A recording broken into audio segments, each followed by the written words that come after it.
Hello, it's Joe's Lectures. Welcome back to my work, and today we're going to be looking at a Airfix locomotive.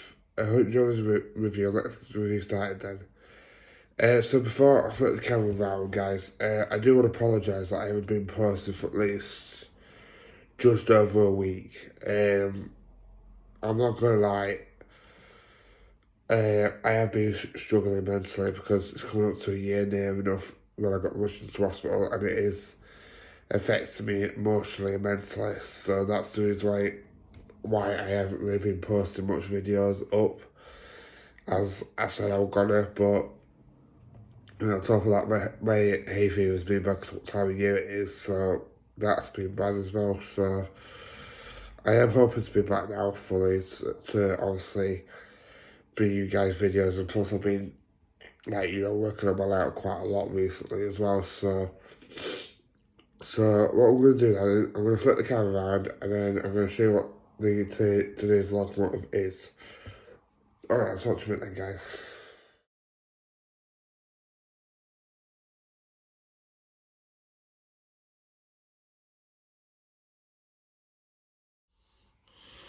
Right then, guys, so today's locomotive is this. It is, I believe it's a Royal Scot.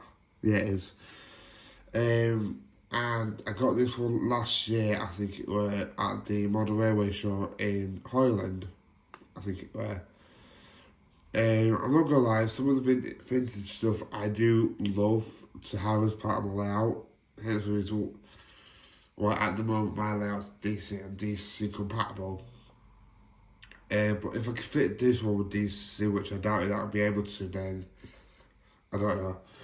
But anyway, I think I only paid 25 for this because I remember the chap there actually knocked off a few pounds for this one. And as you can see, it was originally 27.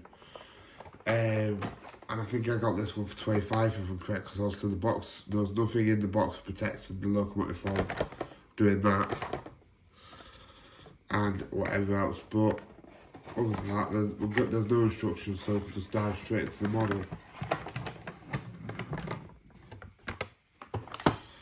So yeah, as you can see, it's obviously not heavily detailed for its time or anything like that, but the details on this is passable for like beginners, and that's another reason why I do like these reviews, is so like if there's any beginners out there, start with locomotives like this, and then if you're hoping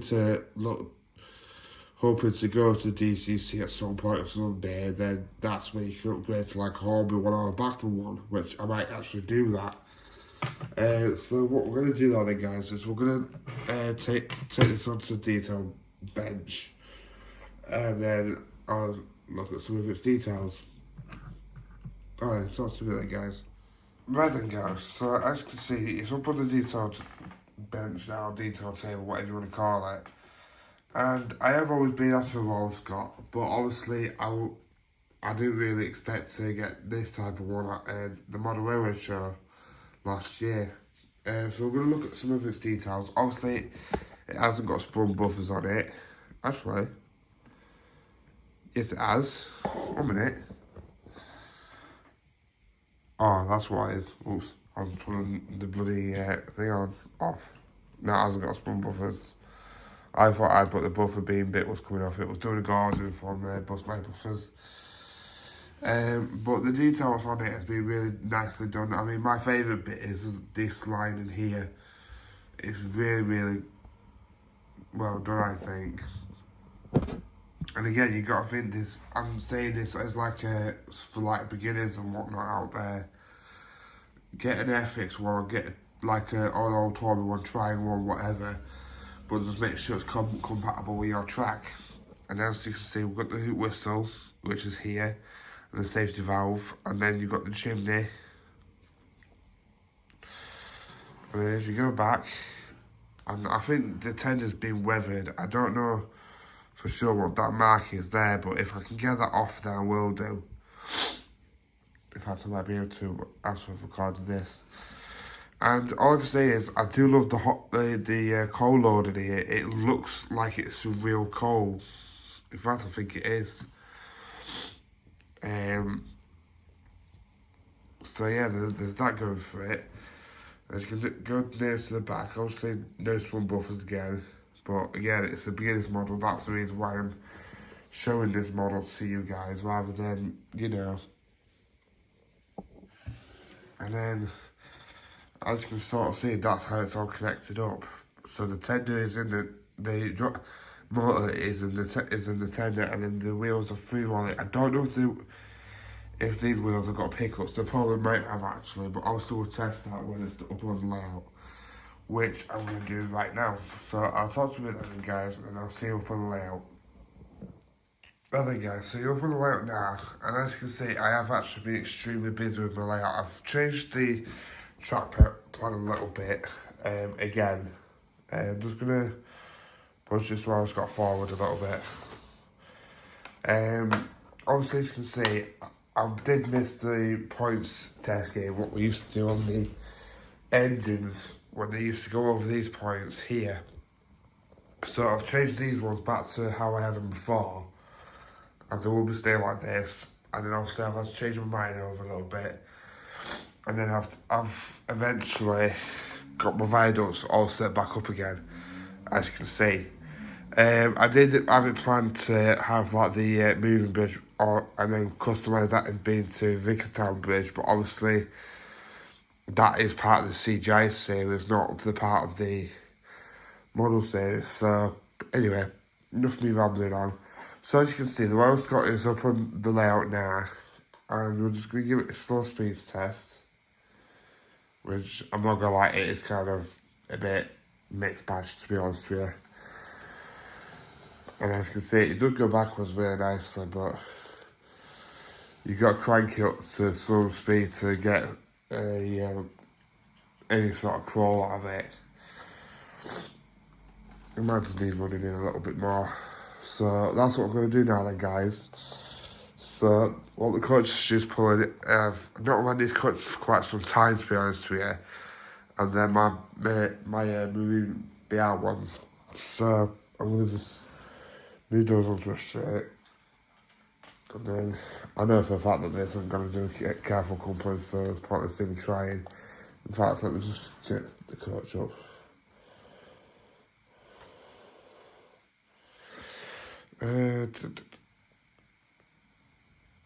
Alright guys. Sorry about that guys, I've just had to add a coach on what's got pockets on them, because the wider ones won't fit into that coupling because it ain't got a hook on it. So I've had to put the Flying Scotsman small coach on there instead. So yeah, we're going to get this up and running then. And as you can see, she does go really, really nicely.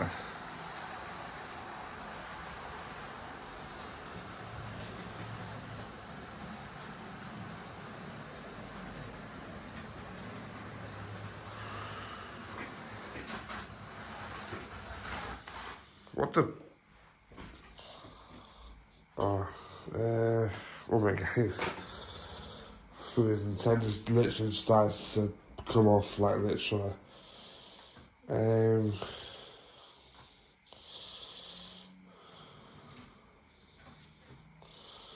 Right, give it another shot, and if it does it again, then I'll have to switch it around like I've had to do with it all the time.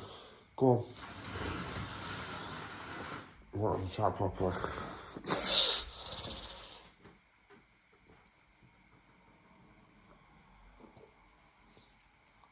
Right, let's give it a shot now. There we go. Right. It doesn't like seems like points. So helmet. Right then guys, I had to flip it around and I'm gonna run it light local for time being. Just to see what was actually wrong with it then, because everything. Oh.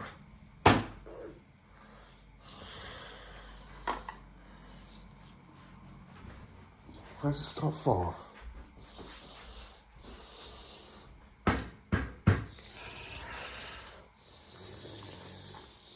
Ow.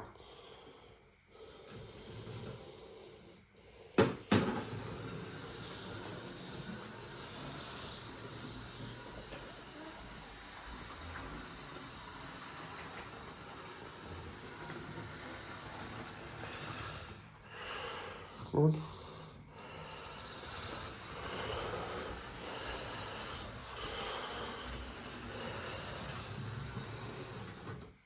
Let's do it again.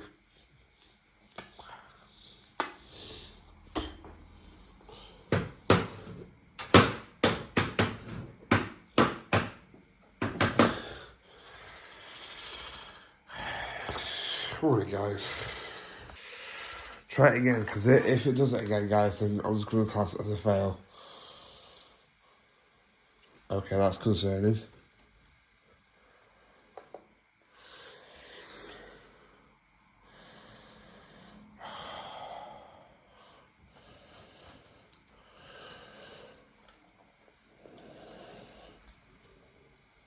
Can you guys hear that? Right,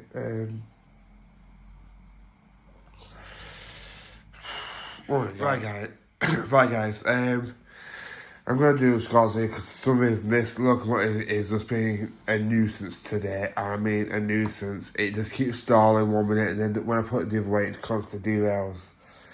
So I'm going to do scores here. Oops. Detail, I'm going to give it about 3 out of 5 because obviously yeah, there is detail on them and whatever else, but obviously it's just meant to be basic loco. Slow speeds, obviously I haven't tested slow speeds since earlier, so I'm going to test those now. Like you can hear, it does whine and then just kicks in at 48. In my opinion, it should be doing, I'll say a 2 for slow speeds.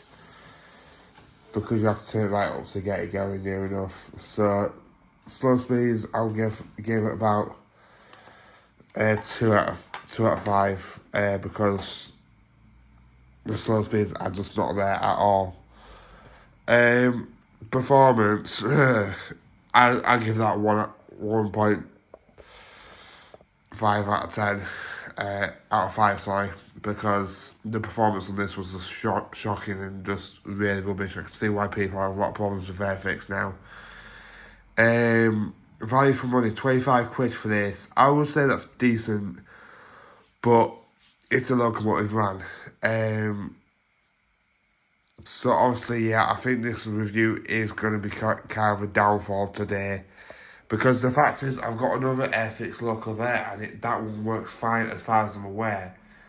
But then I've got this one, and it's just really shoddy for some reason. And if people can go in the comments and whatever else, bear in mind this is the packet, and if I'm correct, I think this one actually goes all the way around without stopping, stalling, derailing, or anything. Okay, I just have my own words there now.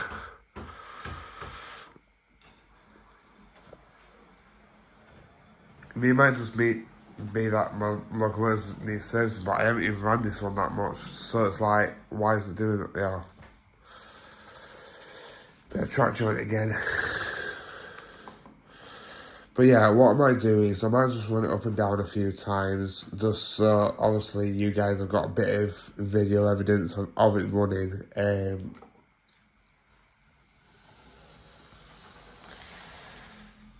But even on basic straights, it just stalls, and I'm trying to wrap my head around why it keeps doing that. And it doesn't need servicing even before. And I know people's going to be like, oh, but it might need servicing. It doesn't need servicing. I haven't even run this one that much since I've got it. I mean, it is a beautiful locomotive, but if I can get a hold of one or a back one, then I will do, because this is just shocking, and I don't know what I'm going to do with this one. I don't know whether to sell it on for Rails and Sheffield, see if they can give me any money for it or what, because this one's just really, really shocking for what. It didn't even pull the coaches on, that's the mad thing. I mean, I've got Batman models that can do better than this, Batman Thomas models as like mine. Oh, wait a minute, Peckett's coming back.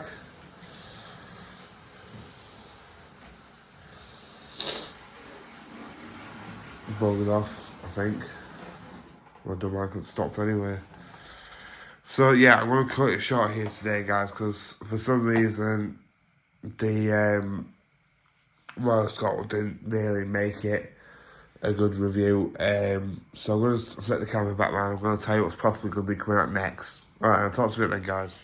Right, guys, I do apologise for the video today. I was hoping that it would be more of a positive one rather than, you know, constantly being shoddy like, but if I can, like, you know, change it or anything like that, then I will do, because it don't run well at all. Like, even down to the main line, chain, whatever you call it, that ran a lot more better than what this does. I'm trying to, wait a minute. There we go, that's better. I'm trying to get, like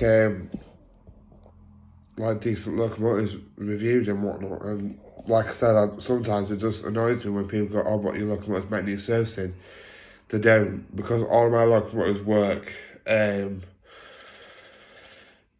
yeah, this one's kind of pooed the pants, to be honest with you. Obviously, I know that my chat joiners, or whatever you call them, over there aren't exactly perfect, but I will look into them, and then if I can get like an updated running session with this, then maybe I might change my mind, I might not, I don't know. But other than that, one other thing I've got to thank you guys for is thank you so much for getting me to 421 subscribers, if I come out now.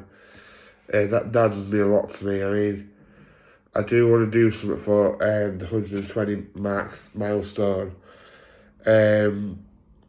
Like I said before, I could go live. If you guys want me to go live, then run some trains and whatnot, then I can do, show some trains off, show them what I've got planned for the future, etc. Then let me know down in the comments below and I'll take it on board. But other than that, I haven't really got much else to say other than thank you for watching this video today. Please subscribe to the channel. Please like this video if you liked it. If you don't, then fair enough. Comment down below what you thought of the Royal Scot and if you think I should get the Hornby one. And I guess I'll catch you in the next video with whatever I've got planned to do next. Alright then, talk to you then, guys. Bye.